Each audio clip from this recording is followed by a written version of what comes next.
जो रिपोर्ट आई बिल्कुल निश्चित रूप से मानिए कि बिल्कुल सही है ना। इसमें जितने भी घोटाले हो उनकी सबसे पहले तो जांच होना चाहिए और जो भी दोषी हैं उन पर कार्रवाई होना चाहिए। दूसरा, सरकार लगातार कर्ज ले रही है और आपके नेता प्रतिपक्ष जो उपनेता प्रतिपक्ष कटारे जी, उनका कहना है कि पहले का पैसा लैप्स हो रहा है और सरकार लगातार कर्ज ले रही है। देखिए, पूरा मध्य प्रदेश में कम से कम एक व्यक्ति पर 55,000 रुपए का कर्ज है और ऐसे में लगातार सरकार द्वारा लगातार कर्ज लेंगे तो दिन पे दिन आप जानिए कि बिल्कुल मध्य प्रदेश पे और भी ज़्यादा कर्ज होंगे। और ऐसे में कर्ज लेकर यदि हम विकास कार्य करेंगे तो आप निश्चित रूप से मानिए कि मध्य प्रदेश की स्थिति क्या होगी वर्तमान में। तो आप इन मामलों को लेकर के क्या विधानसभा में अपना मुद्दा उठाएंगी? जी, हम लोग अपने नेता हैं, जो हमारे नेता उमंग सिंगार जी, हम लोग सब मिलकर इस बात पर चर्चा करेंगे और निश्चित रूप से लगातार मध्य प्रदेश को एक कर्जारू मध्य प्रदेश के रूप में जाने लगा है। और जब जब चुनाव आते हैं और लगातार सरकारें कर्ज लेने लगती हैं और इन पैसों का ना तो कोई लेखा जोखा होता है, ना पता पड़ता है कि कहां पर ये कर्ज का उपयोग किया गया है और विकास कार्यों में हो रहा है या कि चुनाव कार्यों में।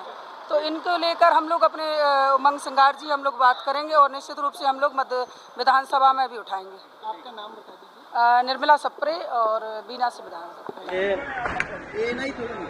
आपको बताऊं, मध्य प्रदेश सरकार की जो जितने भी रिपोर्ट आ रहे हैं और प्रदेश हित में हमारे नहीं हैं, चाहे वो स्वास्थ्य के संबंधित जो केंद्रीय जांच समिति ने जो अभी जारी किया है उसमें भी केंद्र द्वारा प्राप्त हो रहे हमारे राशियों का उपयोग इन लोगों ने नहीं कर पाए और दिन प्रतिदिन भ्रष्टाचार प्रदेश में बढ़ती जा रही है।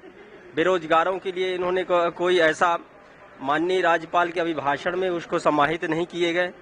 बढ़ती बेरोजगारी, आपका बढ़ती महंगाई चरम सीमा पर इस प्रदेश में फल फूल रहे हैं और उससे भी ज़्यादा जो घटनाएं जो भ्रष्टाचारी हैं और यहाँ के जो प्रशासन है वो संलिप्त है भ्रष्टाचार में। जो हरदा का कांड हुआ है वो दिल दहला देने वाला घटना हुआ और इसमें सारे लोग उसमें लिप्त थे, सारे लोग उसमें पैसा खा रहे थे। इतना बड़ा कारोबार वो क्या देख नहीं पा रहे थे? देखे नहीं, जिसके कारण इतनी जाने गई। और मैं आपको बताना चाहता हूं कि अभी यदि कायदे से उसकी जांच होगी तो और उसमें बहुत लोग जो मृत दबे हैं वो भी आपको जो है नजर आएंगे। धन्यवाद। अब ये रिपोर्ट अभी हम देखेंगे, उसके बाद उसका एनालिसिस करेंगे कि क्या है क्या नहीं है और उसके बाद फिर इस पर कुछ भी हम कमेंट कर पाएंगे। सर, सरकार दोबारा से कर्ज ले रही है और ये कहा जा रहा है कि आपके यहाँ से ही आपके जो उपनेता हैं हेमंत कटारे जी के पहले से ही पैसा रखा हुआ है, वो लैप्स हो रहा है और सरकार कर्ज ले रही है, कर्जदार प्रदेश बना रही है। पूरा देखिए, पूरे प्रदेश की जो अर्थव्यवस्था को पूरी तरह से खत्म कर दिया है इस सरकार ने और आज ये स्थिति है कि कर्मचारियों को 5-5, 6-6 महीने से वेतन तक नहीं मिल पा रहा है। मैं झाबुआ की आपको स्थिति बताऊं, वहां नरेंद्र मोदी जी का कार्यक्रम होने वाला है। नगर पालिका के कर्मचारियों ने वहां काम करने से मना कर दिया क्योंकि 5 से 6 महीने से उनको वेतन तक नहीं मिला है और ये स्थिति पूरे मध्य प्रदेश में है। और कर्ज लेने से किस पर भार बढ़ रहा है? सरकार को तो कोई फर्क नहीं पड़ता, आम जनता पर भार बढ़ रहा है। और ये जनता की जो गाड़ी कमाई है उसको लुटाने का एक नया तरीका निकाला है। जो विकास के लिए पैसा होना चाहिए उपयोग, वो पूरी तरह से ब्याज में देना पड़ रहा है। तो विधानसभा में बिल्कुल पूरी ताकत से इस बात को रखेंगे और ये जिस तरह का चल रहा है ये बिल्कुल भी गलत है। आने वाले कांग्रेस के और प्रदेश के भविष्य के लिए ये बहुत जरूरी है कि जनता की जो मुद्दे हैं पूरी ताकत से रखे, उसमें हम कोई कसर नहीं छोड़ेंगे। मेरे जो सवाल लगे हैं, एक मेरा प्रश्न शक्कर कारखाने लेकर है। हमारे यहाँ एक बहुत रोजगार को लेकर, युवाओं को लेकर हमारे मुरैना में अभी माननीय मुख्यमंत्री जी आए और मुख्यमंत्री जी ने घोषणा करी कि हम युवाओं को रोजगार देंगे और उन्हें बहुत सारा लोन बांटेंगे। हमारे यहाँ एक शक्कर कारखाना बंद पड़ा है जिसमें 2000 लोगों को डायरेक्ट और लगभग 20,000 किसानों को इनडायरेक्ट रूप से रोजगार मिलता है। एक तरफ कहते हैं कि किसानों की आमदनी को दुगना करेंगे और जहां पर शक्कर अभी जब से एथेनॉल की स्कीम आई है, जब से एथेनॉल में सरकार ने अपनी स्कीम दी है कि एथेनॉल का उपयोग वो पेट्रोल और डीजल में कर सकते हैं, तो जब से शक्कर कारखानों का जो प्रॉफिट मार्जिन है वो बढ़ा है। इसको लेकर जो मैंने प्रश्न पूछा था उन्होंने समुचित उत्तर नहीं दिया। एक तरफ मुख्यमंत्री जी मुरैना में आके घोषणा करते हैं कि शक्कर कारखाने को प्रारंभ करेंगे और विधानसभा में बोल रहे हैं कि हमने अभी तक कोई योजना नहीं बनाई। इसी तरीके से हमने थानों को लेकर सवाल पूछा है कि थानों को कितनी जनसंख्या होनी चाहिए एक थाने पर, उसके लिए भी घुमा फिरा के जवाब दे दिया। निरंतर अपराध बढ़ते जा रहे हैं। एक तरफ यहाँ पर कहते हैं कि अपराधों में गिरावट आई है और सुशासन लेकर आएंगे, और हमारे मुरैना जिले में निरंतर अपराध बढ़ते जा रहे हैं। इस बार बजट अच्छा है और हम सब लोग जो भारतीय जनता पार्टी के संकल्प पत्र में जो वादे थे, किसानों के लिए जो वादे थे, नौजवानों के लिए जो वादे थे, हमारी उस पर नजर है। लाडली बहनाओं की जो बात उन्होंने की थी, हमारी उस पर नजर है। हम सब उसका इंतजार कर रहे हैं। यदि उन चीजों पे सरकार ध्यान नहीं देती है तो हम सब इसका विरोध करेंगे। सर, जो विधायकों को निधि दी जाती है, जिसके लिए आप कल राजभवन गए थे, आप उसको कैसे देखते हैं? देखिए, कैसे विकास करेंगे? देखिए, मेरा मानना है कि मुख्यमंत्री किसी पार्टी के नहीं, पूरे प्रदेश के होते हैं और उसमें दोहरा व्यवहार नहीं होना चाहिए। हम सब लोगों को इसकी जानकारी भी नहीं दी गई, जबकि भारतीय जनता पार्टी के जितने विधायक हैं उसको इसका फायदा 15-15 करोड़ के प्रस्ताव मांगे गए। मेरा कहना है कि इस तरह का दोहरा व्यवहार प्रदेश के मुखिया को नहीं करना चाहिए। इसी के लिए हम सब एक दल इकट्ठा करके हम सब माननीय महामहिम के पास गए थे और अपनी बात उनके समक्ष रखी। उन्होंने कहा कि हम पत्र सरकार को लिखेंगे इस संबंध में। अब देखते हैं आगे किस तरह से प्रतिक्रिया होती है। जिस तरीके से उत्तर प्रदेश के मुख्यमंत्री ने कहा है कि पांडवों को 5 गांव दे दिए गए थे, अब हमें वृंदावन मथुरा, तो आप इसको कैसे देखते हैं? देखिए, भारतीय जनता पार्टी की ये पुरानी आदत है कि वो धर्म के नाम पे राजनीति करते हैं और इस बात को उठाते हैं, कभी राम भगवान के नाम पे, कभी कृष्ण भगवान के नाम पे। हम सब भी हैं, हम सब भी भगवान को अपना आराध्य मानते हैं, राम भगवान को मानते हैं, कृष्ण भगवान को मानते हैं। तो मेरा मानना है कि हमें मुद्दों पे बात करनी चाहिए। जो आज नौजवान परेशान है, बेरोजगार है, उस पर बात करनी चाहिए। किसान परेशान है, उस पर बात करनी चाहिए। ये तमाम मुद्दे इस वक्त हैं, तो बेहतर है कि धर्म से हटके जो मुख्य मुद्दे हैं इस पर चलें। भगवान को तो हम सब पूछते हैं और मानते हैं। एक बार इधर देखिए, ये सरकार से बिल्कुल उम्मीद नहीं है। कल हम लोगों को जो आश्वासन दिया था स्थगन स्वीकार करने के बाद कि कुछ न कुछ करेंगे, पर कोई भी कार्रवाई नहीं हुई और अभी तक कोई उस पर डिसीजन नहीं हुआ। जबकि न्याय मिलना चाहिए, उन गरीबों को मकान मिलना चाहिए, गरीबों को मुआवजा प्रॉपर मिलना चाहिए, वो चीजें स्वीकार नहीं की। हमारा उद्देश्य भी वही था और सरकार से उम्मीद भी थी, पर सरकार ने ये उम्मीद पे पानी फेर दिया। गरीबों को न्याय नहीं मिल रहा है वहाँ सरकार के मंत्री कैग की रिपोर्ट को सरासर झूठ ठहरा रहे हैं। 2000 करोड़ से ज्यादा का घोटाला निकला है, लेकिन वो कह रहे हैं ये रिपोर्ट है ना जो झूठ। कौन सी सरकार है, कौन सा घोटाला? कैग की जो रिपोर्ट आई है, हाँ, उसमें जो घोटाला निकल के सामने आया है 2000 करोड़ से अधिक का, कौन मंत्री? लेकर के मौजूदा विधायक और पूर्व मंत्री ब्रजेंद्र यादव, जो कि पीएचडी मंत्री रह चुके हैं, हाँ, इस रिपोर्ट को झूठ बता रहे हैं। नहीं, कौन सी रिपोर्ट मेरे समझ नहीं पा रहा हूँ। कैग की रिपोर्ट में 2000 घोटाला आ रहा ना, तो घोटालेबाज तो है ही, सरकारी घोटालेबाज है। पूरा नहीं देख लीजिए ना उठा के, घोटालेबाज सरकारी है। इसमें आप पुराना निकाल के देखोगे, कृषि विभाग में देख लो, जिसे हर डिपार्टमेंट में तो देख लीजिए घोटाले ही घोटाले में।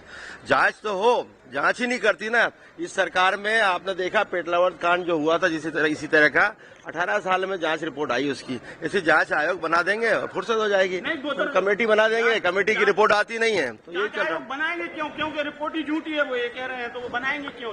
मेन केक को मान भी कौन रहा है? केक की बहुत सारी रिपोर्टें आप पुरानी उठा के देख लीजिए। पुराना जो लोगों से वसूली भी है, जमीनें अलाट कर दी है, उनके पैसे जमा नहीं हुए। इनके नेताओं के पास में जमीनें आज भी हैं।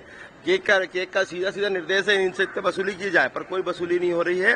18 साल की सरकार में आप देखोगे तो बहुत घोटाले निकलेंगे आपको। निश्चित ही भाई, देखिए, विधायक होता है, जब वो चुन के आ जाता है तो वो असेंबली का मेंबर है और किसी भी विधायक के साथ भेदभाव नहीं होना चाहिए। यदि होता है तो ये उसके विशेष अधिकार और उसके सम्मान पर ठेस पहुंचाता है। इसका संरक्षण माननीय अध्यक्ष जी को करना चाहिए। ऐसा नहीं कि बीजेपी के जहां विधायक है वहां उनसे प्रस्ताव लेके विकास कार्य हो, जहां कांग्रेस के हों वहां विकास हो ही ना। क्या वहां की जनता है ही नहीं? क्या वहां पे सड़कें और बिजली नहीं आएगी क्या? तो यह निश्चित ही एक गंभीर विषय है। अगर सरकार नहीं चेतती है, माननीय अध्यक्ष जी इसमें संरक्षण नहीं देते, तो हम इसमें विशेष अधिकार का विषय उठाएंगे और हम अपने विधायकों का सम्मान बरकरार रखेंगे। कैग की रिपोर्ट हैरान करने वाली रिपोर्ट है। कैग ने लगभग मध्य प्रदेश की पूरी वित्तीय जो प्लानिंग है उसके ऊपर प्रश्न चिन्ह लगाया है, हर चीज में। ज्यादा बड़ी बात नहीं कर रहा, ये प्रधानमंत्री जी का गुणगान करते हैं 24 घंटे के अंदर बैठ के, और उन्हीं प्रधानमंत्री जी के आवास के नाम पर भी घपला हो रहा है। अपात्र लोगों को दिए जा रहे हैं, उसमें घपला हो रहा है, गुणवत्तापूर्वक कार्य नहीं हो रहा है। और भी जो पूरी फाइनेंशियल प्लानिंग है उसको लेकर के हम लोग अभी आज सदन में चर्चा भी करेंगे। जो अनुपूरक बजट है उसका भी हम विरोध करेंगे, क्योंकि उसको लाने की कोई आवश्यकता है ही नहीं। आपके पास ऑलरेडी इतना पैसा पड़ा हुआ है, पुराना पैसा लैप्स हो रहा है, वर्तमान का पैसा आप उपयोग नहीं कर पा रहे, उधार लेने चले हो, उधार चुकाएगा कौन? ये तो बताइए माननीय वित्त मंत्री जी। उनसे ये भी पूछेंगे, जब उधार लेते हैं उसकी चुकाने की भी एक प्लानिंग होती है, आपकी प्लानिंग क्या है उसको भी हमें बताइए। पूरे जिस तरह से मुख्यमंत्री जी ने यहाँ पे जो शपथ ली थी, उस दिन ये कहा था बगैर द्वेष भावना के हम लोग काम करेंगे, और शपथ के बाद भी जो उन्होंने शपथ ली उस शपथ पे खड़े नहीं उतर रहे हैं। जिस तरह से भेदभाव किया जा रहा है, भारतीय जनता पार्टी के विधायकगणों को 15 करोड़ की राशि दी जा रही है, जो उसकी तैयारी हो रही है, और हम लोगों को उसमें भेदभाव किया जा रहा है। मुख्यमंत्री पूरे मध्य प्रदेश का होता है, गरीब किसान मजदूर सभी वर्गों का मुख्यमंत्री है, तो उनका ये दायित्व तो बनता है कि क्षेत्र हमारा भी है, मुरैना क्षेत्र से मैं आता हूँ, तो मेरे भी क्षेत्र में जनता रहती है, किसान रहते हैं, नौजवान रहते हैं, मजदूर रहते हैं, तो उनके साथ जो भेदभाव हो रहा है ये दुर्भाग्यपूर्ण है। और मुद्दों को लेकर आज हम लोग एक तो हम चाहते हैं कि 450 रुपये में गैस सिलेंडर मिले, 3000 रुपये हमारी बहन बेटियों को मिले, धान हमारी 3100 रुपये में खरीदी जाए, तो धान आज 1800 और 2100 रुपये में खरीदी जा रही है।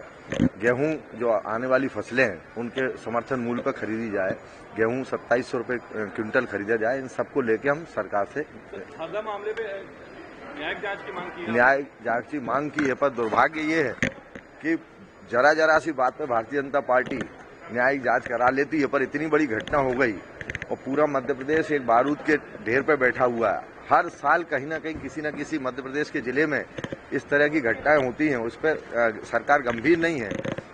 कई लोग, सैकड़ों लोग इस तरह से शिकार हुए हैं।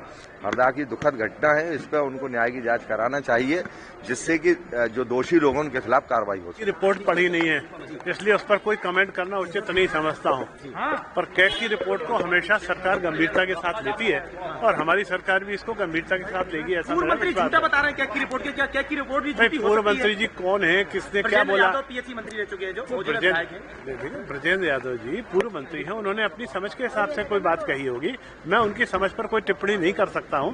मैं अपनी समझ के हिसाब से कह रहा हूँ, क्योंकि मैंने उसको पढ़ा नहीं है, समझा नहीं है, इसलिए मैं कोई कमेंट उस पर नहीं कर रहा हूँ। भारतीय जनता पार्टी की सरकार प्रदेश के विकास के लिए और जनता के हित में काम करती है। कोई किसी प्रकार से भ्रष्टाचार नहीं हुआ है, न भ्रष्टाचार हो रहा है। प्रदेश का कल्याण हो रहा है, जनता का कल्याण हो रहा है, प्रदेश का विकास हो रहा है। जो आपके पास रिपोर्ट आई है वो सरासर गलत है। ऐसा है कि सब मनगढ़ंत कहानी है, आएगी सरकार। तो रिपोर्ट पढ़ेंगे तो बताएंगे।